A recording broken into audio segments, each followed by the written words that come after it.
మనం pine apple తింటున్నప్పుడు ఆ పండు కూడా మనల్ని తిరిగి తినేస్తుందని మీకు తెలుసా? దీని వెనుక ఉన్న బయోకెమికల్ సైన్స్ మీకు తెలుసా? దీని సైంటిఫిక్ నేమ్ అనానాస్ కమోసిస్. సాధారణంగా మనం ఏ పండు తిన్నా చాలా స్మూత్గా ఉంటుంది. కానీ పైన్ ఆపిల్ ముక్కలను నోట్లో వేసుకోగానే మన నాలుక, చిగుళ్ళు కొద్దిగా మండుతున్నట్లు లేదా కోసుకుపోతున్నట్లు అనిపిస్తుంది. దీనికి కారణం ఇందులో ఉండే బ్రోమెలైన్ అనే ఒక అత్యంత శక్తివంతమైన ఎంజైమ్ మిశ్రమం. సైన్స్ పరంగా ఈ బ్రోమెలైన్ అనేది ఒక ప్రోటీన్ డైజెస్టివ్ ఎంజైమ్. అంటే ఇది చర్మం, మాంసంలోని ప్రోటీన్లను నాశనం చేస్తుంది.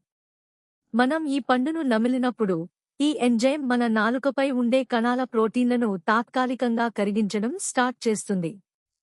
అంటే ఒక రకంగా పండు మన నాలుకను జీర్ణం చేయడానికి ట్రై చేస్తుందన్నమాట. కానీ భయపడకండి, మనం మింగేయగానే మన పొట్టలోని యాసిడ్స్ ఈ ఎంజైమ్ను నాశనం చేస్తాయి. పైగా ఈ బ్రోమెలైన్ బాడీలోని పాత నొప్పులను, వాపులను తగ్గించడానికి మరియు సైనస్ సమస్యలను క్లియర్ చేయడానికి మెడికల్ సైన్స్లో ఒక సూపర్ మెడిసిన్లా పనిచేస్తుంది. ఇలాంటి mind blowing daily science facts కోసం ఇప్పుడే ఫాలో అవ్వండి.